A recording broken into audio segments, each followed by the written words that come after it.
Welcome back to another volume of truly disturbing tales from Reddit. Today we're going to be narrating 3 new unsettling stories, taken directly from the platform. I encourage you all to sit back, grab a snack, and enjoy these terrifying personal accounts. Now, without any further delay, let's jump right in.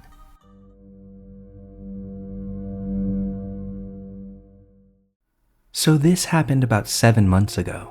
I was visiting San Diego for job interviews and staying at my favorite hotel in Sorrento Mesa. For a background, I'm a 40-year-old man and a pretty big guy.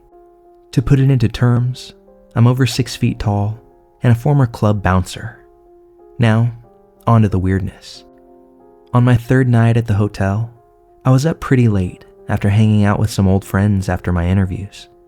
I got back to the hotel around 2 a.m. with some sunny donuts.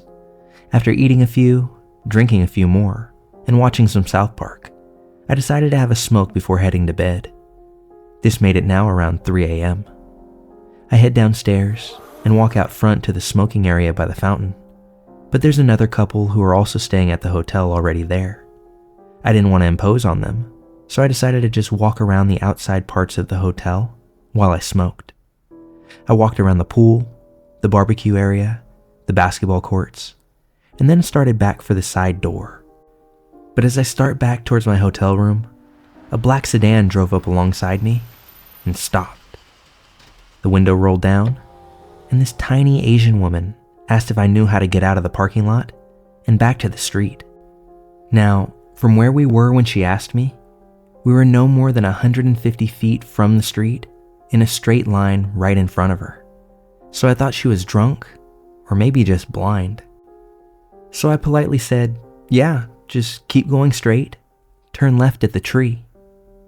She then asked me if I could get in the car and show her. Now, again, I'm a big bearded guy, and this woman was tiny. She looked very much like a Walmart Ali Wong. There was absolutely no intimidation factor, but for some reason, I instantly felt uneasy. The street was literally right in front of her. She could see the road, I was sure of it. Also, the windows were all tinted far more than what they should have been, and I honestly couldn't tell if someone else might have been in the car with her. I used the smoking as an excuse to not get in the car, but she said she didn't mind, and gave me this very creepy smile. I politely declined, and again pointed out that the road was right there, so I'd just be walking back in 5 seconds anyway. She asked again if I would get in and show her. This was feeling like a weird kid, creepy ice cream truck situation. I mean, guys, how often do decently good-looking women just drive up and ask you to get in their car at 3 a.m. in a hotel parking lot?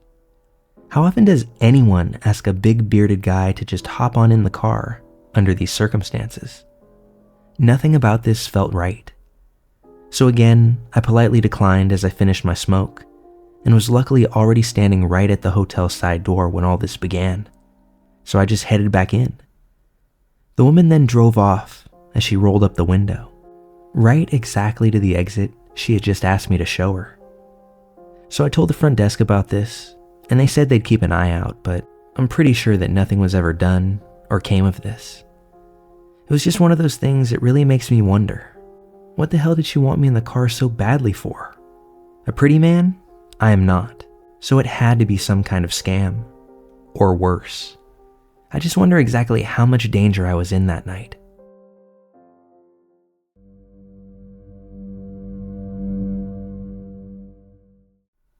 I'm a woman in my 30s who lives alone in a small house at the head of a quiet cul-de-sac in the UK. The street is a maze of roads away from the main road, which means that other than delivery guys and the occasional salesperson, you very rarely see anyone that you don't recognize. I don't exactly know all of my neighbors, but I know what they look like, and I know where they live. I can recognize their cars, things like that. This weirdness happened over the space of a few months several years back. I work from home, so I'm usually in, and sometimes I don't have a lot to do. The first day was one of those lazy days. It was about 4 p.m. Someone knocked on the door. I have a surveillance camera hidden in the wooden canopy above the front door, so I checked to see who it was because I wasn't expecting any deliveries, and I couldn't be bothered to deal with a salesperson right then. It was a woman who looked to be in her late 40s, maybe early 50s. She was very smartly dressed, like really expensive clothes and jewelry, stuff I could never afford. Most people around here generally couldn't afford it either, so it stood out. She looked flustered and borderline agitated, glancing towards the back garden before trying to look through the tiny, frosted glass window on the front door. I noticed she was carrying a dog's leash, but I didn't see a dog. As it happens, at the far side of my back garden, there are 2 hedges. There's a hedge that I own within my property boundaries, and there's a second hedge outside my boundary that's council-owned, along a small grassland where people walk dogs. I know for a fact there is a hole in the council-owned hedge, which I've reported to the council several times over the past decade, but they've done pretty much nothing but load up a little bit of sod around the roots. Because of my hedge, I can't reach it to do anything about it myself. Consequently, when I saw the dog's leash, I thought, shit, I bet her dog has gone through the hole. If it's a big dog, it's not getting into my garden, but if it's a small dog, it might be able to work its way through, and I've always got some cooked meat, so I figured I might be able to lure it out. I'm a dog lover, so of course I wanted to help this woman if I could. I opened the door, and this woman gives me the weirdest look. Like she was expecting someone completely different to answer the door, and that I shouldn't be there. To be fair to her, my mom used to live here too, so I didn't think much of the weird look to begin with. Maybe she was expecting my mom to open up. I say hello, and she just stares at me for the longest 30 seconds of my life, before she tries to look past me and asks to see Margaret. I don't know what it is about other people's mistakes, but whenever someone has the wrong number, I always end up apologizing, as if it's some fault of my own. So that's what I did. I apologized and told her there was no Margaret at this address. But again, she gives me that look. Only this time, there's anger building behind it. Yes there is, she insists. It occurs to me at this point that I have a relative called Margaret, but she lives about 60 miles away, and I haven't seen her in years. Nonetheless, just in case she's got her addresses muddled, I ask, "Are you looking for Margaret?" and say her last name. But she just hisses at me. "You know exactly who I'm looking for. What have you done with her?" Now I'm absolutely lost at this point. I've lived here for 20 years, and I know the name of the previous owner, so I know she's not asking for them. I also know the names of my neighbors, and the names of the people who have lived on the street in the time that I've been around, and since moved. And none of them were named Margaret. So all I can do is tell her she's got the wrong address. She refutes this by saying, "No, this is," then listing my address, and saying that I'm lying. Now that was a tad alarming. She's at the right address. However, she clearly thinks I've done something to somebody who, to the best of my knowledge, has never lived here. Now, I don't know how long the previous owner had this house, but we must be talking about at least 30 years since anyone called Margaret might have lived here. It's at this point that I notice she subtly wrapped the dog leash around her now clenched fist, like she's planning to use it as a weapon. In my youth, I did plenty of self-defense training, so I'm not exactly scared of her, but I'm obviously getting a bit concerned about the situation that's brewing. I don't particularly wish to get involved in a brawl on my doorstep with a complete stranger. I'm torn between shutting the door in her face and trying to de-escalate the situation. In the end, I close the door a little so she's got less to aim at and tell her, "Look, I don't know who you're looking for, but if you think something's happened to your friend, maybe we should just call the police and let them sort it out." Sure enough, the woman slams her fist with the leash wrapped around it into my door. I later discovered she'd struck the door hard enough to crack the frosted glass window in the middle. She's bleeding from doing it, so it must have hurt. But she doesn't flinch or show any sign of pain. What the hell? Any confidence I had in my self-defense classes started to waver here because I'm not used to people who don't feel pain. All I can think now is that she's on something and having a really bad trip. So this is when I put on my scariest voice and tell her to get the fuck back. I let her know I'm calling the police and if she's still here when they get here, she can deal with them because I'm not dealing with her anymore. She tries to stop me from closing the door, but I shove her back and manage to get it closed and locked. I make a point to stand next to the door while I'm calling 999 so she can hear me. While I'm waiting for the police to turn up, I watch her on the surveillance feed. She moves out of the shot a couple of times, presumably to check the back of the house, and I hear her calling out for Margaret. A few minutes before the police finally turn up, I see her kick over my trash bins in a rage. But that's when the most chilling thing happens. She walks back to the front door and stares directly into my camera. That camera is pretty well hidden. I'm not saying that nobody could spot it, but most people would only know it was there if they'd been looking for it. And most people aren't looking for cameras, right? But she knew it was there. She must have eyeballed it previously. When? I don't know. I later reviewed all of the footage I had from that day, and she never made eye contact with it once. She never even looked in that direction. I only had about a week's worth of footage before the oldest footage is overwritten, and I checked everything, and she was only on camera that one day. All I can think is she'd been here more than a week prior. While she's staring right into it, she flips me the finger and then makes a throat-cutting gesture before just strolling off. I head to the window to watch her leave, and she's walking like she doesn't have a care in this world. She doesn't look back, just wanders off. Police finally show up. Good job I wasn't being murdered. They take a statement, I give them a copy of their surveillance footage, and that's that. I called a couple of times to follow up, but they had nothing. Nobody ever called me about it. I won't lie, this unsettled me for a few weeks. I moved the knife block closer to the door, though out of sight of any of the windows. I started staying up really late and not getting much sleep, which didn't really help the situation. On some nights, I was so tired that I started experiencing auditory hallucinations. I'd hear people who weren't there talking, and because this woman was the cause of all my stress, I heard her voice and the name Margaret most of all. Every time I heard the gate open, it put me on edge. I'd review the surveillance footage every single day. Eventually, as the weeks passed and I hadn't heard anything else, I started to regain some of my comfort and just put it down to a weird experience. But it didn't last. About 4, maybe 5 weeks after the first encounter, she came back. It was just after midnight this time. I was in the living room, mucking about on my phone with the TV on low volume for some background noise. I heard a car door slam, and I peeked out the front window. A dark-colored car was parked at the end of my driveway. I couldn't see what make or model it was, but it looked like some sort of estate car. I think Americans call them station wagons, right? I didn't see anyone moving about, but a minute or two later, the front gate swung open with its metallic groaning, and there was a knock on the door. Even when I'm not involved in a blood feud over imaginary Margarets, I'm not going to answer the door at that time. I check the surveillance camera. Its night vision mode is pretty shitty, but I'm positive it's that woman again.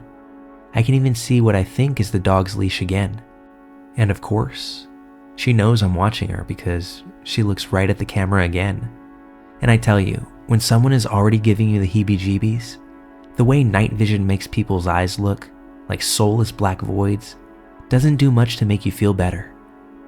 Suddenly she shouts out, "Shut that f***ing racket off and come out here now." I had the TV on, but as I mentioned, it was on low volume. There was no way she could hear it from outside the front door. I couldn't even hear it if I walked into the hallway. I'm convinced at this point she's mentally unwell, so I call the police again. I want them to stay on the line, but they just tell me that someone will be over soon, and to call them back immediately if things escalate. So I'm waiting, watching, and just hoping she doesn't start to try to smash the window or something. She kicks over my trash bins again, don't know what she's got against them, and yells something else out which I couldn't quite make out, but whatever it was enough for one of the neighbors to come and investigate themselves.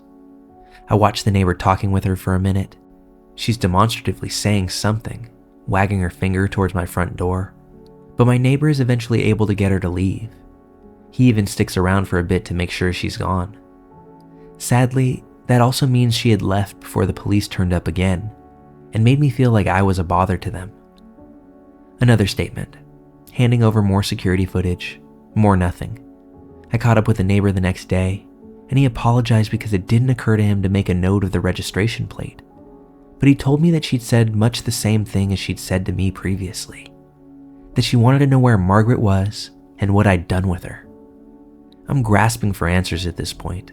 Even if she's mentally unwell, the fact that she's sticking to this Margaret story and has the right address makes me think there's something more to this than somebody having a breakdown. Then it clicks. Is Margaret her dog? Does she think that I've stolen her pet? Did she have a dog go through the hole in the back? Does she think that I've hurt her dog? Is that what this is all about? It'd be another few weeks before she came back. This time, 3 a.m. I'm awakened by knocking at the door. A few minutes later, I hear tapping on the bedroom window, and I know it's her. I can hear her saying things, but I can't really make them out because they're too muffled through the windows. It's like she didn't want to get the neighbor out again, so she's trying to keep it quiet. I jump out of bed and put some clothes on as quickly as I can. I try and follow her as best as I can as she moves around the outside of the house, from room to room, knocking, tapping, and muttering. I think I hear a few coherent words like noise, racket, and I'm pretty sure she called me a bitch, but maybe I was imagining that part. I can't check the surveillance footage this time because she spray painted the damn lens. Not that it'd matter much this time. She's not lingering by the front door. I'm thinking about calling the police again, but it's proven to be a waste the first 2 times. And I get the feeling that if I called them out a 3rd time and she's gone, that they're just going to start accusing me of wasting their time, even if I do have the evidence. They've not exactly been that helpful so far. In the end, I wait by the front door and just listen. Eventually, she knocks again. And this is when I call out, "Is Margaret your dog?" Dead silence. Nothing. I can't see anything through the frosted glass because it's too dark. I have no idea where she is, and I don't want to turn the outside lights on. I don't even know why. She knows I'm in the house because I've called out to her, but I still don't want to draw any more attention to myself. I end up standing there for who knows how long. Maybe an hour, probably more because the sun began coming up. My heart is going a mile a minute, pretty much the entire time. Once it's bright enough, I start checking through the windows to see if I can see her. Nope, nothing. I tentatively open the front door and look outside. Still can't see her. I grab something to arm myself with, just in case. Can't remember what now, but check all around my house, including the back garden, and she's nowhere to be seen. As I'm heading back to the front door, I spot the oddest thing. The gate is closed. The gate is physically attached to the side of my house, and when it opens and closes, it makes a fair bit of noise. You'd definitely hear it if someone opened or closed it when you were standing next to the front door. But like I said, it's closed. So what does that mean? Did she jump it somehow? It's possible, I guess, but I wouldn't want to try it. Anyway, I open the gate and head out to the end of the driveway. I look around and there's not a sign of anyone. I turn back to the house and see the word liar spray painted in big, bold print on the front of my house, and that dog leash that she was carrying left on the floor beneath it. That was thankfully the last time I ever heard from or saw this woman, but part of me still thinks that she comes by sometimes. Ever since this all happened, I get these creeped out feelings occasionally at night, and it compels me to check out the window. I don't know whether I'm imagining it or what, but now and again, I swear I see that same dark-colored estate car out on the street. Not parked at the end of my driveway these days, but I just can't shake the feeling that she's in there, just watching my house. Perhaps she was looking for her dog, and she keeps thinking that she'll see me with it. I don't know. I don't want to know. But lady, leave me alone.